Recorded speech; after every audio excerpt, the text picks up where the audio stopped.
So let us get into section B. Section B, question 8. So the question says the word Helkana is given. In how many ways can these letters be arranged?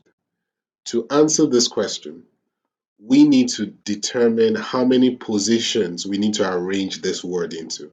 Now, since there are 9 letters, it means that we are rearranging 9 letters in 9 positions, right?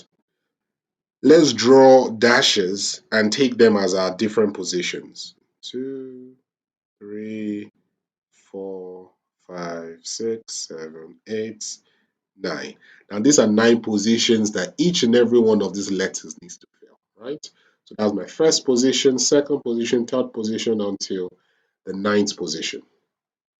Now, since we are taking 9 letters and only one letter can go into one position, we understand that for the first position, you have 9 choices to choose from. You can choose any of these different letters, some of them identical, but for now, let's just say we have 9 different letters that we have over here that you can put into this one over here. So you can put into this first position over here. Now, but the thing you need to understand is that whenever you remove one of the letter, it cannot be repeated. So I take the first letter, right? And that first letter comes from the 9 choices I have here. Now, the second letter would be from 8 choices because remember, we've removed one from the first position and you're going to keep removing one letter as you go down in terms of the position, right? Until you get to the last position, which is represented as 1. Now, all this, to make it easier for you, is the same thing as writing 9 factorial. So that's one way to actually look at it. Now, this question also has identical letters. We understand that we have 2 A's and we have 3 H's. And whenever you have identical letters like this, you always divide your answer that you would have gotten by the amount of identical letters factorial, right? So because this A has 2 of it, we're going to divide it by 2 factorial. Because this H has 3 identical letters, we're going to divide it by 3 factorial. That's the reason why we do it this way. So our final answer will be 9 factorial over 2 factorial times 3 factorial, right? Well, if you want to get the actual value, we can put all this in our calculator and let's see what it gives us.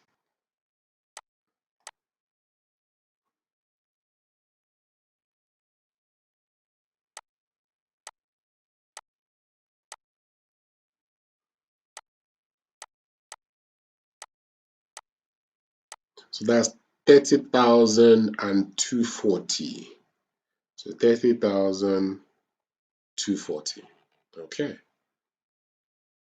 So B says, what is the probability that if a random combination is chosen, it will start and end with a vowel? Okay. So before we talk about finding the probability, we need to find how many different ways can you rearrange this letter so that it starts and ends with a vowel. After figuring that out, then we can get the probability, okay? So let us start with drawing our positions. 1, 2, 3, 4, 5, 6, 7, 8, 9. Okay, so we understand that in terms of our vowels, we have EAA, right? We have 3 vowels in total. We have EAA as our choices for our vowels. Now, it means that they tell us here that the start and the end must be a vowel. So we can have any of those 3 at the start over here. But now remember, each position only takes 1. So if I remove one of this at the end, I would have 2 choices over there. Okay? Now, remember now I've taken 2 choices out of the total.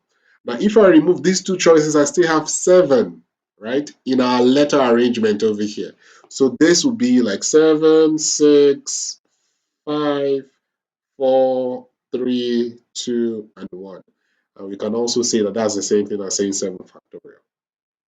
Part of our answers would be 3 times 7 factorial times 2. But now we need to also look, just like we did in the previous question where we'll see our repetition, we need to look out for letters that are identical or are repeated. H was repeated, so that means that that's 3 factorial. And even with your vowels at the end, we also see that you have 2a, so that's also repeated. So you would also divide this again by 2 factorial. So this here will be the amount of ways that this word, Helkana, can be rearranged or can be arranged in such a way that it starts and ends with a vowel. So let's put all this in our calculator and see what the answer will be. It's going to be 3 times 7 factorial times 2, and this is over 3 factorial times 2 factorial. Okay, and the answer here would be 2, 5, 20. Okay, but it asks us for what is the probability of a random combination chosen. So now how you get probability is the number of expected outcome over total possible outcomes. So now the expected outcome we look at here is 250, 2520 over total possible outcomes is 240, right? So if I put that in my calculator again, I have 2520 divided by 30, 20, 40. That gives you 1 over 12, which is 0,083. 1 over 12 will be written as 0,083. And that's your answer. Okay, all done. So, question 9. It says Mavis is a farmer and needs to buy new farming equipment. The new equipment will cost 350,000. She is granted a loan by a bank for the full amount under the following condition. The loan needs to be paid off in 5 years. The interest rate for the loan is 7.5% per annum, compounded quarterly. She needs to start making payments in 3 months' time. Determine Mavis' installments. Okay, so because we are working with loans, we're definitely going to use present value. Okay, so present value is the formula we use when finding installments for loans. The formula for present value looks like this.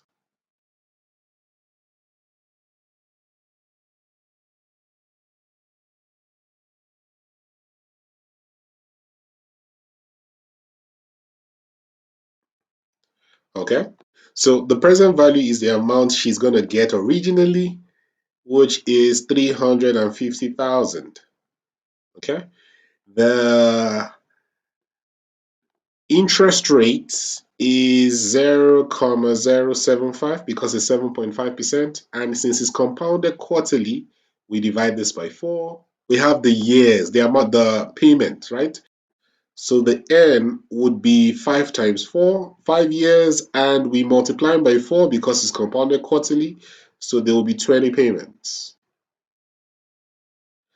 And we are trying to find X. Okay, so let us put all this in our formula. Whenever you're making payments, whenever you're making repayment for your loan, if it is compounded monthly, your first payment due is always 1 month after the loan is granted. If you're making payment yearly, your first payment is always your first payment you're going to make is always a year after the loan is granted. If you're making, if your interest rate is compounded quarterly, like in this case here, your first payment is always 3 months after the loan has been granted. That's the reason why this here says that she starts making payments in 3 months time. So that's the correct thing. There's nothing wrong with that statement. So you don't need to make any additional calculations, right? So going back to our question, let's substitute each and every one of these values and try to get our answer.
So we just need to substitute all this in our calculator. So let's just put this in. We're going to have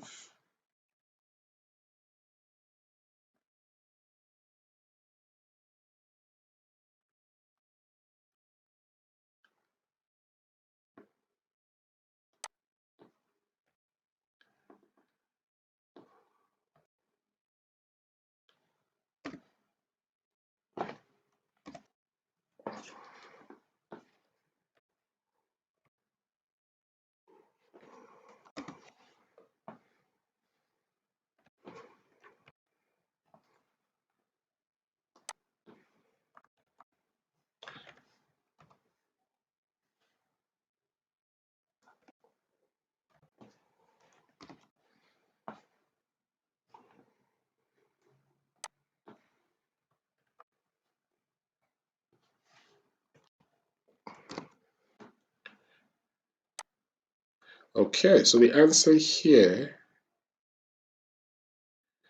sorry, I think there was a mistake somewhere.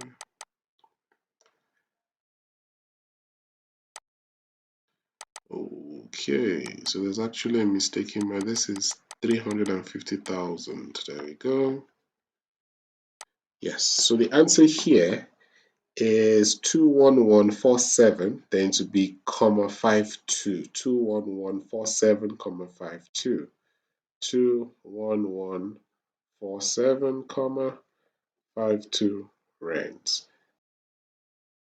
So Mavis needs to pay 21,147.52 every quarter so that she can repay the loan back in 5 years. So this is exactly how it works. Okay, that's it.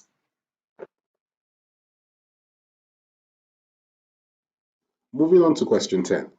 Now, the question here says the sketch shows the graph of the following function. We have fx being ax cubed plus bx squared minus 5x plus 50. That is the cubic function you see over there. Okay. We also have gx, which is the derivative of fx, which is px squared plus qx plus t, right? And that is the parabola, the negative parabola you also see. Now, we're given the x-intercept of f and the x-intercept of g. Okay. So the x-intercept of f is negative 5 and 2, and the x-intercept of g is negative 5 and negative 1 over 3. Now, before we get into the question and all this, one thing you always need to understand about the x-intercept of the derivative is actually the same thing as the x-coordinate of your turning point, right? So this is the same thing as the x-coordinate of the turning point of fx. So in case we might need it in question, always remember that. Okay, so let's get into the actual questions. The first one says we should find the value of a and b. Now, a and b was from the original equation of fx, which is, let's write that down.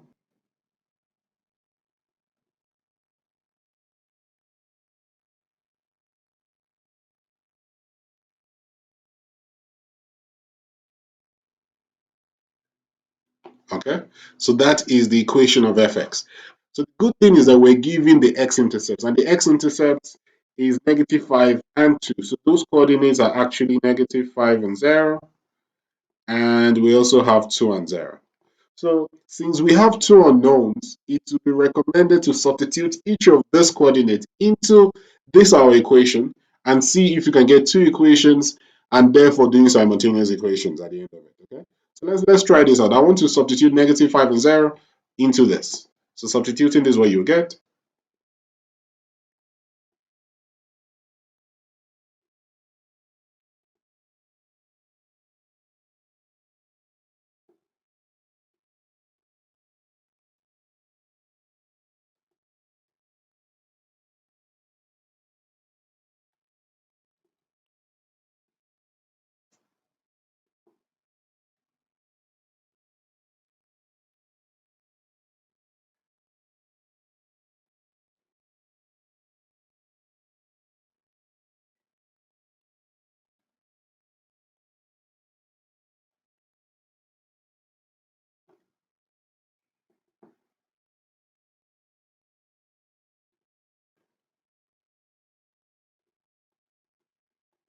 Okay, so this is an equation you get. To make it a little bit easier, so dividing by 25, you're going to get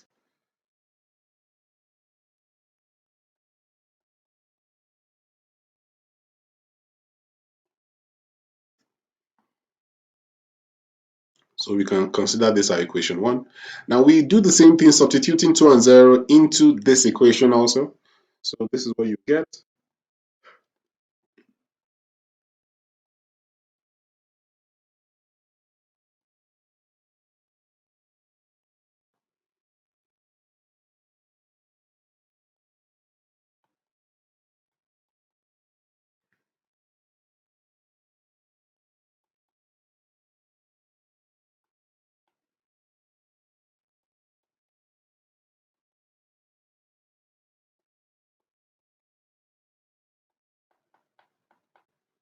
Okay, we also can divide everything by 4 as the common factor. This will give you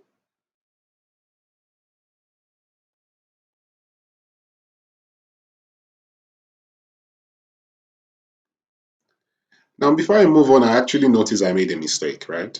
So negative 5 cubed, I think that is negative 5 cubed. Yeah, I think it's negative 125. I wrote positive. So actually it affects our answer a little bit. This here should have been negative. This here should have been negative. And this here would be negative. There you go. Okay. So that's the only changes. Okay. So these are our two equations. This is equation 2, by the way.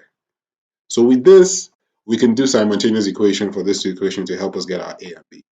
So we can rewrite equation 1 and equation 2. I'm thinking of rewriting equation 1 to be B is equals to, and equation 2 can also be written as this. Yeah, so I can equate both of them because they are both B. So this is what it's going to give me.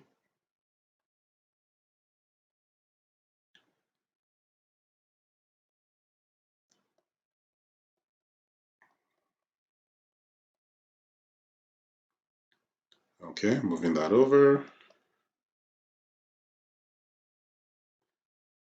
So as you can see, A is equals to negative 1. Now to get our B, we just need to substitute this into any of the two equations. So let's say I substitute into this one here. I'm going to have negative. Yeah, negative 1, I mean. Which as you can see, will give you negative 8, right?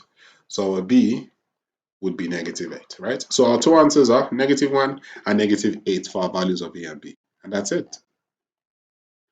Now, the next question tells us to find PQT. PQT comes from the GX equation, right? So if I rewrite my fx how it should be, remember we got A as negative 1, so we're writing it as fx is equals to negative x cubed, negative 8x, negative 8x squared, I mean, negative 5x, then positive 50, right?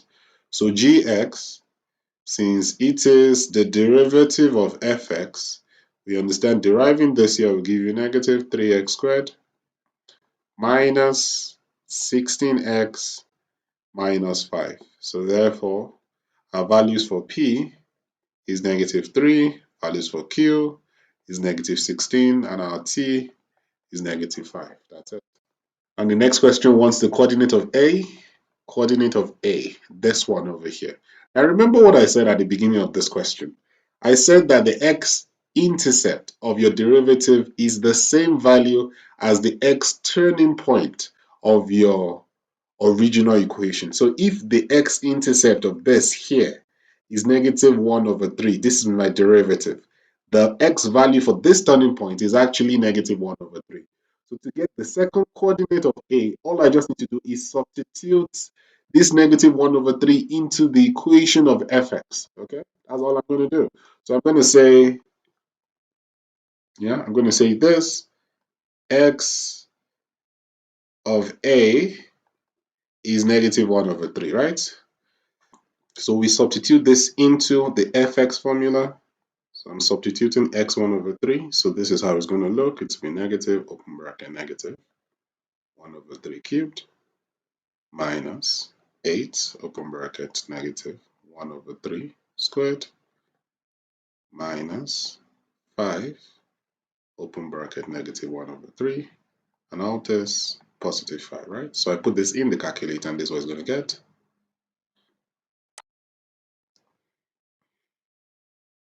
start with negative, bracket, then I put another negative here, and that's 1/3. That's it. Close the bracket, make it a cube, -8, have another negative, fraction, 1/3, close the bracket, and a squared, -5,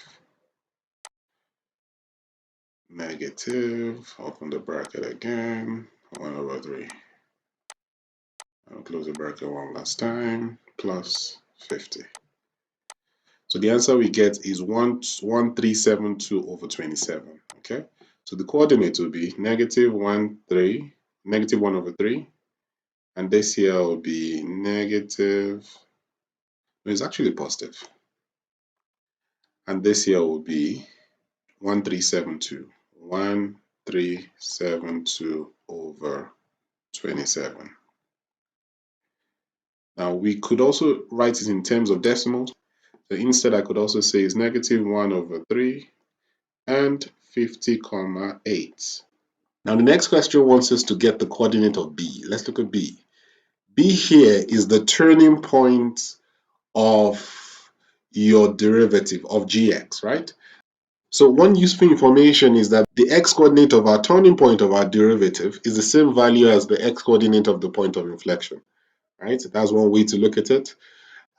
We could also use functions, right? Whenever you have the x-intercepts, the two x-intercepts, and you're trying to get the turning point, you could use the midpoint formula, and it helps you figure out what that x value is, right? So that's what I'm going to use to answer this. There's multiple ways, but to me, I feel that that's the easiest way. So I could say -5 plus -1/3 divided by 2. What would that give you?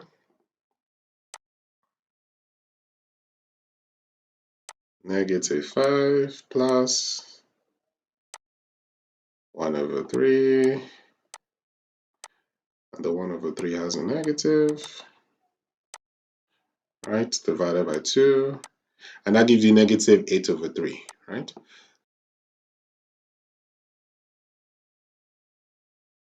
Now to get the y coordinate, all we just need to do is substitute this x value back into the equation of gx, right, because it's on gx.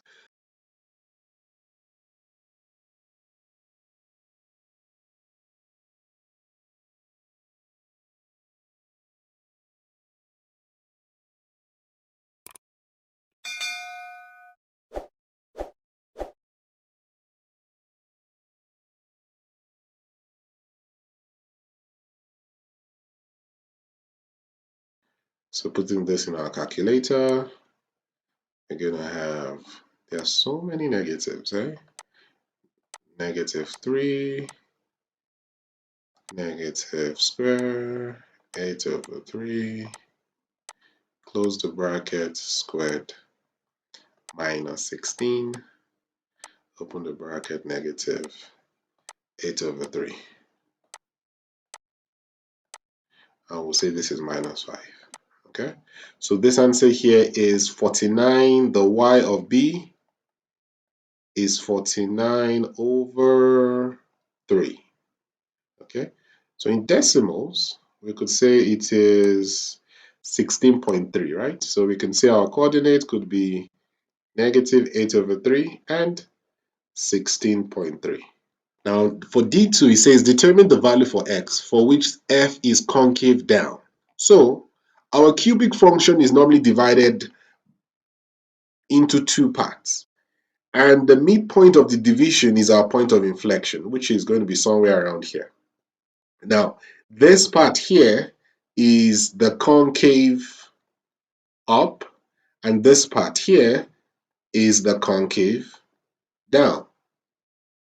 If your concave down is after your point of inflection, we would say it is greater than our point of inflection.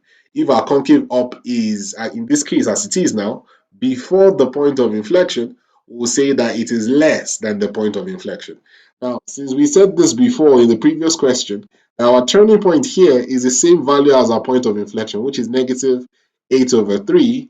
And since, as we can see here, concave down is after the point of inflection, our answer will just be written as x is greater than negative 8 over 3. Yeah, and that is for concave down. That's all. For E, it says determine the value of GFX2. Basically, whatever you have in the bracket is what you replace with x. Now, this here is two things that is happening. The first thing is that we can look at the inside bracket, which is F2. Now, in the previous question, if you go back up, we notice that x to the 2 here, when x was 2 in your cubic function, it actually gives you 0, right? So it means that this part of the answer is f2 is just equals to 0. If you're not 100% sure, you can substitute 2 back into the equation of f and it will still give you 0. Now for the second part, which is this here, the answer, this whole thing now, is equals to 0. So I'm going to write g0, right? That is when x is 0. Let's go back up here again. We understand that when we have g here, right, when the x is 0, that would represent this point, yeah, which is our y-intercept, right, the y-intercept of this one over here. We can substitute this 0 into our equation. So the equation of our g, what is that again? Oh, yeah, there we go, is negative 3, 0 squared minus 8, not 8, 16, minus 16, 0, minus 5. So as you can see, g to the 0 is equals to negative 5. So as you can see, our final answer will be negative 5 because that's the y-intercept of this value for g. And that is how you determine this whole thing over here. Okay. And for f, it asks us this. It says determine for which values of x would fx times gx be less than 0. Okay, so whenever you have a question like this, where they're asking you where two equations would be less than 0, what you need to look for is where one graph is above the x-axis and the other graph is below the x-axis at the same time. So we're looking at it above the x-axis. Look at f. F is above the x-axis. Yeah, as you can see here from negative infinity, x is above the x-axis. Okay, and it's still above the x-axis there. But if you now look at g, you will see that at the same time while x was above the x-axis, g was below the x-axis at the same time until it gets to negative 5. So it would actually mean that our first answer can just be x is less than negative 5, right? Because anything before negative 5, f is positive and g is negative. Okay, so now we now need to continue with this trend. We'll notice that g here continues being, we moves in here, moves into the positive, and it's still positive, positive, positive until we get to this point again where g goes into the negative, right? So as you can see till this point here, if you look at this point here, g is going into the negative, right? Okay, so f is still positive when it goes into the negative there, yeah? Okay, and it is still there, which is good until it gets to 2, where now both of them now are negative. So from negative 1 over 3 to 2, the g would be negative and the f will be positive. Okay, so those will be our answers. So if I'm going to write them down here, I'm going to say my answers are x is less than negative 5, and I will also say or x is between negative 1 over 3 and 2. Yeah, we could also write it this way.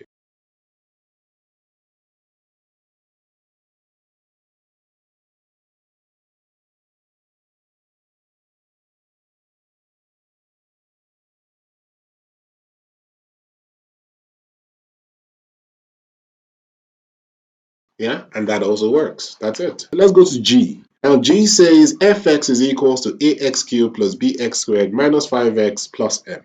Now obviously this one here was derived from the original equation. Let's write the original equation next. This is negative x cubed minus 8x squared minus 5x plus 50. They asked us to determine the values for m if you only have one real root. Now, one thing you would actually notice is that the only thing that changes is this m, okay, which is 50. So the m here is your y-intercept. That is the only thing that you can change in your graph. So how exactly does it affect your m so that you have one real root? Now, to understand this properly, you need to understand in this context, what does one real root mean? Now, in this context, real root here means x-intercepts. So for this particular question, if you look at it, let's clean out this first of all. Okay. For this question here, we would say we have two real roots, right? Because that and that are our x-intercepts for the cubic function. Okay. Only two roots. But now we just want one. Now, if you want to get one, you would have to move your graph, right? You need to move your graph in a certain way. But we're moving our graph vertically, either moving it up or moving it down. So we need to move it in such a way that you would get one. And how you do that is literally by moving every part of our graph, right? They move in unison. You're moving them just one unit up, or you just move it a little bit upwards. Because if you move it just a bit upwards, this line that you have here would be your only x-intercept. This one here would move to something more or less like that. Okay, I didn't continue, just part of your graph. That's how it's going to move, just going to move a little bit above it. Now, since the y-intercept you have here is 50, right? I remember that if you go back to the question, the only focus there was our m. How does it affect the y-intercept? We understand that moving this would also move that. So if it is anything greater than 50, because we're moving it up, yeah, you will only get one root. Okay, that is one way to look at it. Now the reverse is that what if we move our entire graph down in such a way that you only have one root? Okay, so now let's try it another way. So now take for instance, we move our graph in such a way that it looks like this. So basically I literally want to move this one here down. I want to move it down to that point. Okay, so it looks more or less like this. Let's see, bear with me, the diagram may be horrible. It looks like this. There we go. That's it. Okay, so we move everything of our graph. Okay, yeah, we're moving every part of our graph down so that it looks more or less like this. Then in this case here, you will notice it also has two roots again. Now, if it moves down again, what would actually happen is that you will only have one root, and the one root will be basically on that line over there. Okay. But now, how far does it have to move to get to this point? Now, since this point here in the previous question, we figured out that our turning point was negative 1 over 3 and 50,8. It would have to move 50,8 units downwards. Okay, but how does that affect our y-intercept? The y-intercept here is 50, so this y-intercept would be negative 0,8. This 50 was moved downwards 50,8 units. That's why our new y-intercept will be negative 0,8. Now, anything less than this negative 0,8, you would also have one root. So the second answer will be m is less than negative 0,8. Right? So writing this all out, the answers I'm going to give for this is m is greater than 50, the first answer. Second answer, m is less than negative 0,8. So question 11. A boy standing on the side of a still lake picks up a stone, a flat stone, throws it horizontally across the water. The stone flies 30 meters through the air, then bounces several times across the surface of the water before finally coming to rest and sinking. The distance d in meters that the stone travels after each bounce. You can see they underlined and also made it in bold after each bounce because that's very important, is your value for n on the water is given by this equation. So we have dm is equals to 18 half to the power of n minus 1. Now it says for the first question, how far as the stone travels as it hits the water for the third time. So if we kind of draw something to kind of show this, we could say that this person threw a stone and he hit the water after 30 meters. Okay? So we need to find out, this is the first time it's going to hit the water. We need to find out how far this stone will travel after I hit it. 1, 2, then 3. Now the top part here, this is your T1, and this one here you regard it as your T2. So the D represents the distance traveled after each bounce. So since this is the first bounce, this distance here is your T1, and the second bounce, this distance after the second bounce is your T2. Okay, then it hits the water again the third time. Okay, so we need to find this. All we just need to do is substitute this into the formula real quick. So we're saying 18 half. Then since for the first bounce, I'll make n equals to 1. Simplifying this would give you 18. And for the second bounce, we'll do the same thing. We have 2 minus 1, and that there will be 18 times half, which is 9. Okay, so we have T1 to be 18, and we also have T2 to be 9. So that means this distance under here is 18, and the distance under here is 9.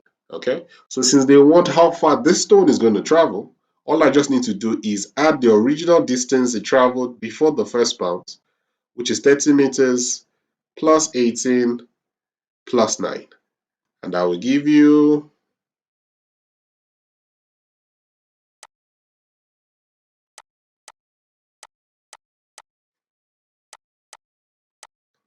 57. So this one here is 57 meters. The stone is going to travel for 57 meters. Okay, then let's get to B. B says, between which two bounces does the stone travel a distance of 56,25? So before we go into the calculation of this, one thing you need to understand here is you can see this is the first bounce, that is the second bounce, that is the third bounce. You can see that T1 is between the first bounce and the second bounce. T2 is between the second bounce and the third bounce. And it can go so on and so forth. So if I get whatever value, that will tell me, that will give me an idea of between which bounces is going to be. Okay. The formula we had was dn. I don't know why I used tn, but they said dn. It also works the same as tn, but let's be consistent. So we're going to use dn is equals to 18 times half, and this is -1. Okay. Now, we also notice in our question, even from this previous answer, that the unit we've been working with is in meters. And converting this to meters means dividing by 100, and that there will give you 0,5625. Okay. So now the distance traveled is 0,5625. Now this here is equals to 18 times half, and we are trying to find the n. Okay, so first thing we'll do, we divide by 18 real quick. So 0,5625 divided by 18, and that will give you 1 over 32. So this here is 1 over 32 is equals to 1 over 2 to the power of n minus 1. Now I can rewrite this 1 over 32 in terms of exponents, and this is what I'll get, right? 1 over 2 to the power of 5 is the same thing as 1 over 32, which is half to the power of n minus 1. So from here, we can just say that since the bases are the same, we can equate the power. So it means n minus 1 is equals to 5, so n is equals to 6. Okay, so if your n is equals to 6, we know from what we talked about here that for T1, it is between the first and the second. For T2 is between the second and the third, right? So we say it does this between the sixth and the seventh bounce.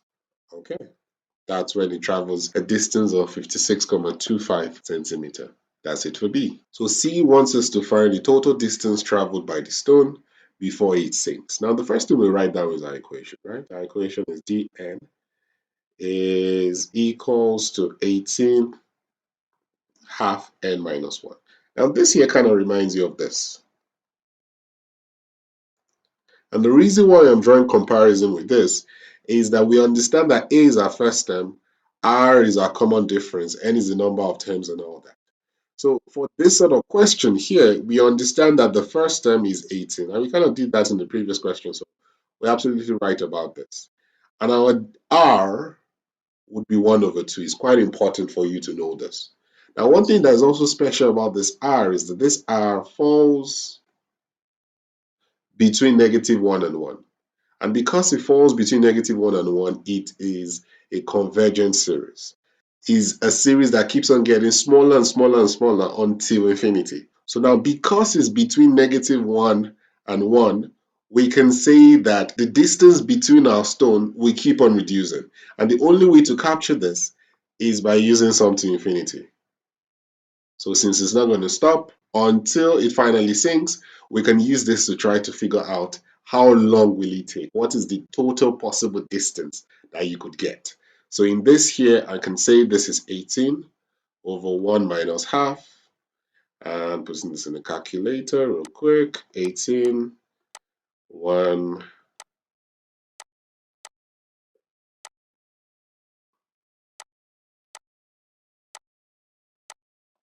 okay, which is 36. So now this here is the total distance that our stone is going to move before it sinks after the first bounce. But from the original question, we understood that the stone first of all moved a distance of 30 meters before that first bounce. So we need to add that 30 to this. So in so doing, the total distance is going to travel before it sinks would be a total of 66 meters. That's it. Let's go to question 12. We're almost done. Now it says, given that fx is equals to x squared plus 16 over x, and x is greater than 0. We also told that x is an element of real numbers. The curve has a minimum turning point at A. Now, we're asked to determine the coordinate of A. And because we are told this is actually quite important. We're told here that the curve has a minimum point at A. Whenever you're trying to get the minimum turning point, you're going to think of calculus. And we normally say that if you have fx, the derivative is usually equals to 0. Okay, so that's exactly how you're going to find the value for A. So it helps you at least get the value for x. Then to get y, you substitute this x back into the original equation. So now our fx is this. Fx is equals to x squared. Is it plus or minus? Plus, there you go. Plus 16 over x. So first of all, we rewrite this. This is fx is equals to x squared plus 16x to the -1. Okay. So deriving this, you're going to get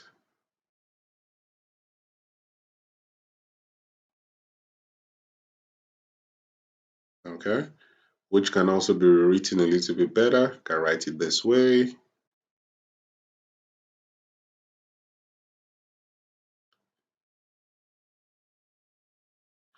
So writing it on this side, I have 2x minus 16 over x squared is equals to 0. Then I multiply here by my lowest common denominator. Since I have a fraction of x squared, I can multiply everything by that denominator, so it eliminates the fraction over here. So this here is going to give us, if you multiply this gives you 2x cubed minus 16, and that's equals to 0. You could also divide everything by 2, so this is x squared x cubed minus 8 is equals to 0. And with this here, we can factorize, right? So factorizing this is going to give you x minus 2, and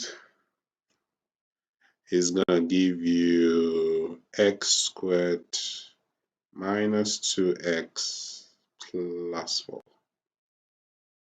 Yes, which is equals to 0. So this cannot be factorized. So our answers here is just x is equals to 2. Okay. But that only gives us our x coordinate. To get your y coordinate, you just have to substitute this x back into the original equation over there. So substituting it there, you're going to get 2 squared plus 16 over 2, and that is 4 plus 8, and that gives you a total of 12. This here will be the y value. So the coordinate is 2 and 12, right? So I can actually write it here. I need it in the next couple of questions. That's the coordinate we have there. Okay, so that's exactly how they wanted you to find the coordinate of A. Now the next one wants us to give the domain of the inverse, right? So whenever you have f to the negative 1 there, that means the inverse. Now the domain of the inverse is the same thing as the range of the original.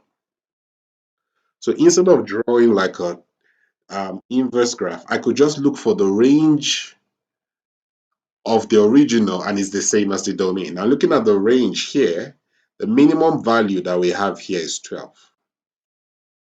Okay, and since that's your minimum turning point, right, and it is going to go as high as possible, right? So it's going to go up to positive infinity. So we could just say our answers here.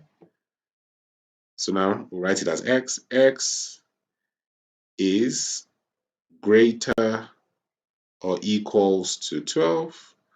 I could also write it as x is an element of 12 to infinity. Okay, and that will be your answer. Yeah. So remember, write one of them, whichever you feel comfortable with, that's the one you use. C says using your answer in A, write down the coordinates of the turning point of the curve with equation. So we have fx minus 2 half x. So now the coordinates we got from A was 2 and 12, right? So we want to see how exactly they can be affected. Now this here says f, and in brackets you have x minus 2. Now whenever you have your function and anything inside the bracket only affects the x. So since this is x minus 2, it actually means that x is moving 2 units to the right. So the only thing that changes is this. So I'm just saying 2 plus 2, which as you know is 4, and I'll have 4 and 12. That will be your answer. Okay, now for the second one over here, we have the same thing. We're working with 2 and 12. But now this whole fx takes the y. So this whole thing is the same thing as writing y. So we're looking at just half of the y. Now the x doesn't change. I'm still going to have 2, but this one here changes, right? You're going to look at the half times 12, which as you know gives you 6. So my coordinate is just 2 and 6. That's it. Question 13 says the function gx is equals to 3x cubed, where x is greater than 0 is given. The tangent h at a point A forms an angle of 45 degrees with the x-axis. Determine the coordinate of A. Okay, so determine the coordinate of A. Let's say we're trying to find the x and the y for this particular A. Okay. Now, we understand that this tangent is the tangent at the point A. So whenever you have tangent, tangent is a straight line. And a straight line, the equation of a straight line looks like this. So a straight line is y is equals to mx plus c. One very important thing in finding your equation of any straight line is figuring out the gradient. Now, if you tie this into calculus, we also know that the derivative, whenever you substitute x, it gives you your gradient. Okay? Now, another formula again that you know from analytical is that if you have an angle, you could say that your gradient is equals to tan theta. Yeah? So that's another way you could take it. Okay? So we can first of all get our gradient and say our gradient is m is equals to tan theta. So it is m is equals to tan 45 because the straight line has an angle of inclination of 45 degrees. And substituting this in our calculator, we're going to get tan 45. Okay, that's nice. we have a gradient of 1. So m here is equals to 1. Now, if we know here that the derivative is equals to m, it could help us get the x coordinate of a, okay? So the original fx is 3x cubed. So we can say that the derivative is 9x squared. Now, since we have what the gradient is, which is 1 over here, I could say that 9x squared is equals to 1. Moving the 1 over, I'm going to get, yeah, this can be factorized.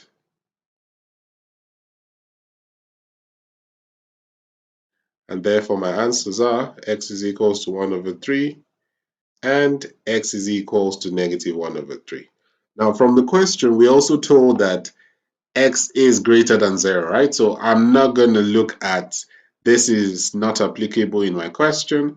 I only focus on that, okay? So now I have the x coordinate of our a. To get the y coordinate of our a, we will substitute it into the original, right? The original equation of fx is 3x cubed. So I'm literally saying that y is equals to 3x cubed, y is equals to 1 over 3 cubed, and that will give you, real quick, let's try a calculator.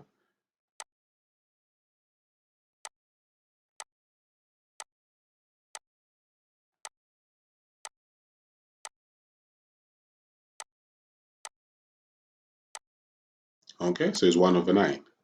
So this here is 1 over 9. So the coordinates are 1 over 3 and 1 over 9. That's the coordinate for A. That's it. So let's talk about B.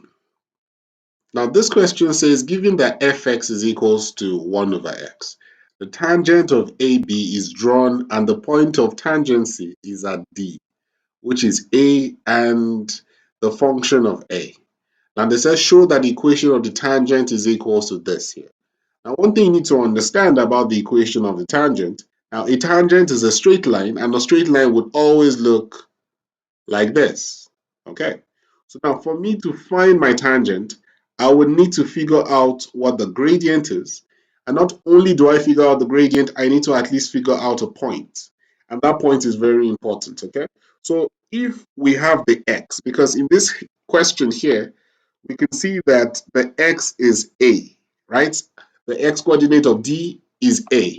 So I could say here, if x is equals to a, y will be equals to, now I need to just substitute the equation of fx, right? Which is 1 over x. So this here is 1 over x. So we can say y is equals to 1 over a. Okay, so we have our coordinate here, right? Our coordinate for this is going to be a and 1 over a. Okay, now we have that. Now the next part we also need to figure out is our gradient.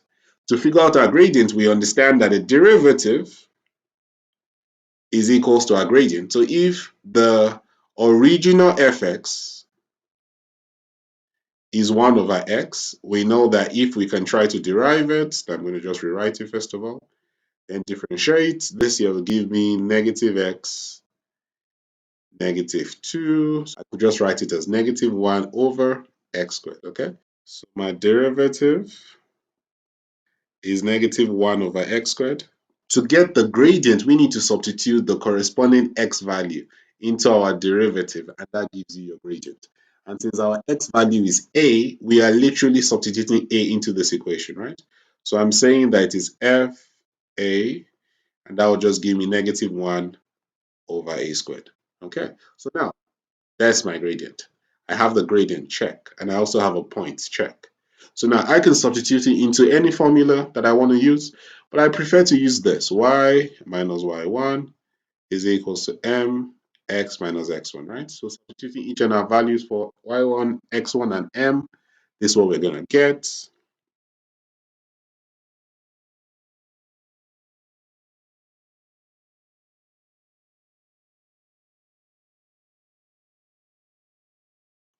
Okay, now we also notice here that since we're working with fraction, we have an LCD. The LCD here would be a squared, right? So multiply everything by a squared. This here will give you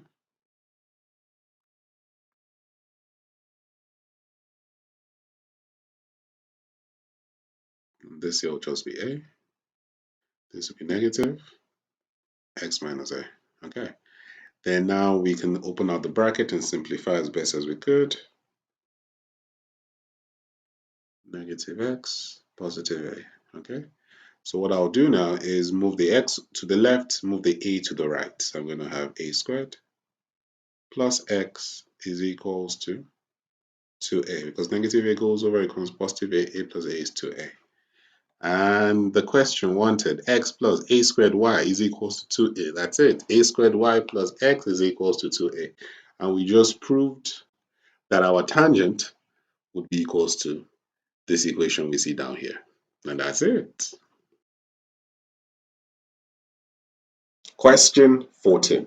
This question says the diagram shows a badge made of tin sheet consisting of two semicircular pieces with centers B and C, which has a radius of x. The semicircles are connected by a rectangular section, which is ABCD, such that AB is equals to x and BC is equals to y. Now, given that the area of the badge is 20 centimeters squared, show that the perimeter of the area is given by this formula. Okay, so the first thing we're going to work with in this question is to find the area. Okay, since we're given the area, let's first of all get our area. Now we're going to look at the area of your badge. The area of the badge is comprised of two shapes. It's comprised of a circle and it's comprised of a rectangle. Now, I'm saying a circle because we're told we have two semicircular pieces. Now, two semicircular pieces makes one full circle. So we can say the area of a badge is the area of the circle plus the area of a rectangle. So now using the formulas, we can write this as area is equals to pi r squared, that's the area of a circle. Area of a rectangle is length times breadth. Okay, so now the radius is x, and in terms of your rectangle, the length and the breadth is x and y. Okay, so we can say that this here is pi x squared plus xy. Now we're told that the area of our badge, if you see that over there, is 20. So we also put this as 20. Okay. We understand from the question we're trying to get our perimeter. So it would be advisable to rewrite this equation in terms of x so that you only have x, because it will definitely come in handy. So first of all, we move this over. This is what you're going to get. Okay, so to get this in terms of x and y being the subjects of the formula, we divide everything by x. Oh, I think there's a squared here. There we go. Okay, so simplifying this is what it's going to give you. Y is equals to 20 over x minus pi x. Okay, if we want to find the perimeter, right? Going back to our shape, the perimeter of this entire shape will be the perimeter of a full circle and the perimeter of our rectangle, right? Because this is x, as you know, this is x, right? That's y, and that's y. So it's actually a full rectangle because that's the piece that can go here, and this piece here can also go there. So now writing the perimeter of a badge,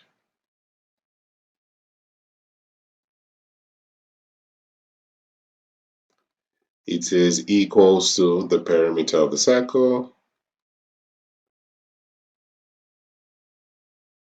plus the perimeter of the rectangle. I'm just going to draw the shape. Okay, so the values for this here will just represent it as P is equals to the perimeter of your circle. The formula is 2 pi r plus the perimeter of the rectangle can be represented as 2L plus 2B. Okay, so as you know, the radius is x and the length is 2x plus 2y. Now, since we already have what the y is, we can replace this y with that formula that we have over there, okay? So rewriting this, you're going to have p is equals to 2 pi x plus 2x plus 2 20 over x minus pi x. So P is equals to 2 pi x plus 2x. Then let's open up this bracket. This will give you 40 over x minus 2 pi x. Now you see we have 2 pi x here and negative 2 pi x here. Those would give you 0. So your perimeter is just 2x plus 40 over x. And that's your answer. As you can see, that's exactly what we're asked to prove. The perimeter is equals to 2x plus 40x. And at the end of this, we got 2x plus 40x. And this is proven. All done. Now for B, it says, hence, meaning continue from the previous question, determine the minimum value of your perimeter and prove that you indeed found the minimum. Now to find the minimum value of your perimeter, you would get the derivative. So the perimeter is 2x plus 40 over x, which as you know can be written as 2x plus 40 to the x minus 1. Now to determine your minimum value, the minimum value is the derivative is equals to 0. Okay, so if I differentiate this, I am going to get 2 minus 40 x minus 2, which can be written as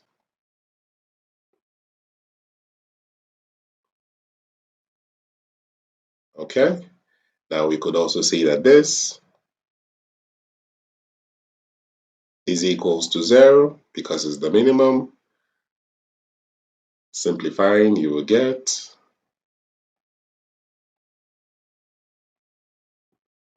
dividing through by 2. This gives you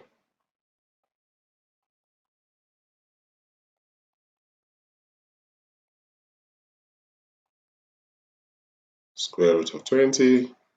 So x is equals to 2 root 5. Okay. Now to get the actual minimum value, we need to substitute our x value into the formula for our perimeter, right? So since our perimeter is 2x plus 40 over x, we're just going to substitute that, and that will be perimeter is equals to 2 root 5 plus 40 over 2 root 5. Okay, so simplifying this here is 4 root 5 plus 4 root 5, which is the same thing as 8 root 5. Okay, if you put this in your calculator, you're going to get 8 root 5, which is 17,89. So I could say my answers are 17,89. Is it meters? The unit we're given. Centimeters. 17,89 centimeters. Yes? And that's exactly will be our answer. Okay. That's it.